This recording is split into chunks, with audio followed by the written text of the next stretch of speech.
5 billion. That's how many species have existed on Earth since the beginning of time. But can you guess how many have vanished? 99.9% of them. They have gone extinct.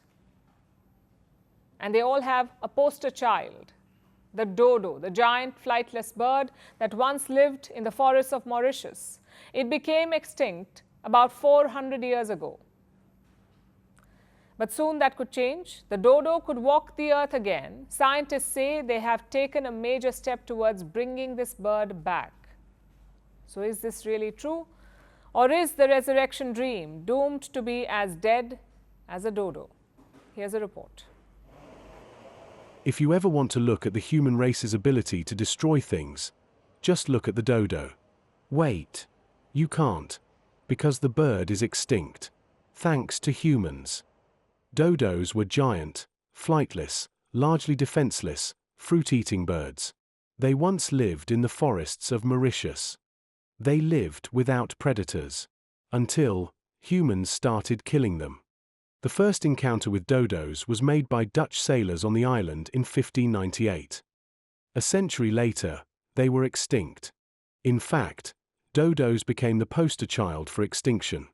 But soon, thousands of dodos could walk the earth. They could again populate their former home, Mauritius. At least, that's what an American biotechnology company, Colossal Biosciences, is claiming. Apart from raising about $600 million since its launch, 4 years ago, the company has made a range of splashy headlines. From using mammoth DNA to create a woolly mouse, and even supposedly bringing back the dire wolves that died out about 13,000 years ago. And now, they claim to have hit another milestone. This time, it is a breakthrough in their quest to resurrect the dodo. The company has cultured specialized cells, meaning they have grown certain cells under controlled conditions. They have cultured the cells from the common pigeon. They now plan to use this technique to culture cells from the Nicobar pigeon, which is the dodo's closest living relative. They are calling this a pivotal step, which puts the company a few years away from its long-term goal of creating a living approximation of the dodo. They hope that the creation is indistinguishable from its extinct forerunner. Even if the company succeeds, even if the dodo does come back to life, will the organism really look and behave like the dodo? The bird went extinct about 400 years ago, so we don't have the complete picture to begin with. The last reliable dodo sighting came from a Dutch sailor, who described it as a kind of very big goose in the 17th century. That's nearly not enough information to go on. But the critics aren't so sure. Plus, today's world is very different from what it looked like when dodos walked the earth. So scientists know little about what diseases they could catch, or how they would reproduce. After all, genetic engineering is a nascent field, and cloned animals still go through a range of problems, such as organ defects, premature aging, immune system issues. And the living animals who are used as surrogates often go through unnecessary pain, and even death. And this is not all. About 2 million species on Earth are currently at risk of extinction.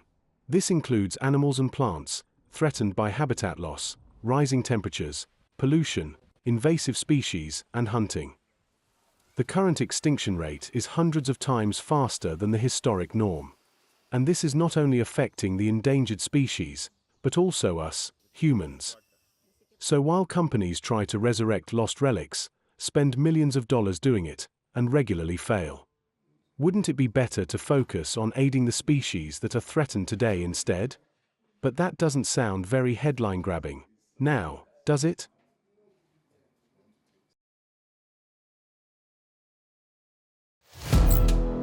Firstpost now available in 9 languages on YouTube. English, Stands at $36 trillion. French, Le FMI, comme German, Geschäftsführenden Direktor Hindi, $30 trillion kakaijmo. Indonesian, Pemerintah tanpa pemeriksaan. Italian, Sekali radikali. Japanese, 4 兆ドル以上も Portuguese, por causa do próprio balanço patrimonial. Spanish. Beautiful bill. Go to Settings, click on Audio Track and select a language of your choice. Be the first to know what's happening around you in your first language. Firstpost.